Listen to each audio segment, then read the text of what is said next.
राम राम दोस्तों, कैसे हैं आप। उम्मीद करता हूं कि आप सभी स्वस्थ होंगे और अपने परिवार का पूरा ख्याल रख रहे होंगे। दोस्तों, राजनीति में जहां जातिवाद वर्तमान में बहुत हावी है, वहीं मध्य प्रदेश की राजनीति में एक चेहरा ऐसा भी है जिनकी जाति के मतदाता बहुत रेयर हैं, लेकिन उसके बाद भी अन्य जातियों ने उन्हें भरपूर प्यार दिया और समर्थन भी दिया, जिसके चलते वे राजनीति में लंबे समय तक विजयी होते रहे।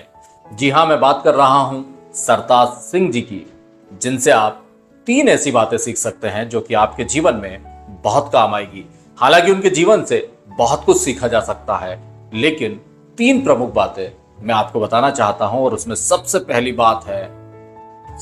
बात जो हमें सरताज सिंह से सीखनी चाहिए वो यह है कि कभी भी अपने विरोधियों का गलत ना करें, और यदि वो कोई काम लेकर हमारे पास आए और वो जनहित का काम हो तो उसे हमेशा प्राथमिकता से करवाएं।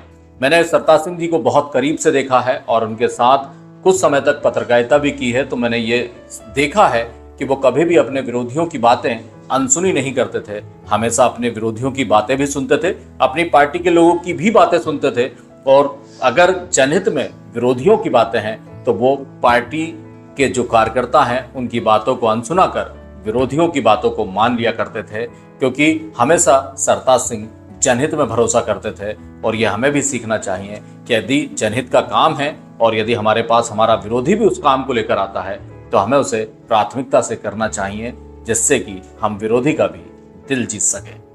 दूसरी बात जो हमें सरताज सिंह जी से सीखनी चाहिए वो यह है कि कभी भी थाने की राजनीति ना करें। सरताज सिंह जी का पूरा कार्यकाल मैंने देखा है और मैंने कभी भी ऐसा नहीं देखा कि उन्होंने कभी थाने फोन लगाकर किसी एक पक्ष के बारे में कहा हो कि आप इस पक्ष को छोड़ दीजिए और इस व्यक्ति को गिरफ्तार कर लीजिए। क्योंकि थाने में अक्सर कई बार ऐसे विवाद जाते हैं जो कि समझ से परे होते हैं और वो इंसान तो समझ ही नहीं पाता जो कि उन विवादों से दूर हो। तो सरताज सिंह जी की तरह आप भी कभी थाने की राजनीति ना करें।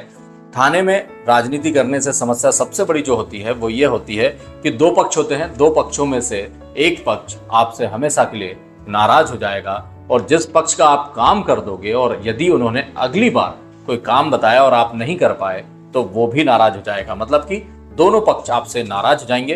तो दूसरी जो बात हर युवा नेता को सरताज सिंह जी से सीखनी चाहिए, या हर आम आदमी को सरताज सिंह जी से सीखनी चाहिए, वो यह है कि थाने की राजनीति कभी ना करें।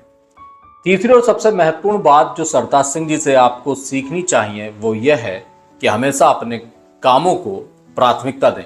सरताज सिंह जी को मैंने बहुत करीब से देखा है। कई बार अस्वस्थ होने के बाद भी वो भोपाल से सिवनी मालवा विधानसभा आ जाते थे और कामों को प्राथमिकता देते हुए सभी से चर्चा करते थे कि किस प्रकार इस काम को अंजाम तक पहुंचाया जाएगा। और सिवनी मालवा विधानसभा के लोग बहुत अच्छे से जानते हैं कि उन्होंने जिस काम को शुरू किया उसे खत्म भी किया, और यह भी जानते हैं कि वो भविष्य को लेकर हमेशा सजग रहते थे कि आज इस काम की शुरुआत करेंगे तो भविष्य में इसके आगे और क्या करना होगा। तो हर व्यक्ति को सरताज सिंह जी से ये तीसरी बात भी जरूर सीखनी चाहिए कि काम को प्राथमिकता दें, क्योंकि तभी आप जीवन में सफल हो पाएंगे और लोग आपको प्यार करेंगे, आपका समर्थन करेंगे। तो कैसी लगी आपको ये 3 बातें जो कि आपको सरताज सिंह जी से सीखनी चाहिए। यदि आपको वीडियो पसंद आया हो तो प्लीज लाइक कीजिए, शेयर कीजिए, मन हो तो चैनल को सब्सक्राइब कीजिए, और अगर कुछ हमसे कहना हो तो कमेंट बॉक्स में जाकर कमेंट करिए। जल्द ही मिलेंगे हम ऐसी ही शख्सियत के साथ जिनसे भी आप सीख सकते हैं 3 प्रमुख बातें। तब तक के लिए राम राम।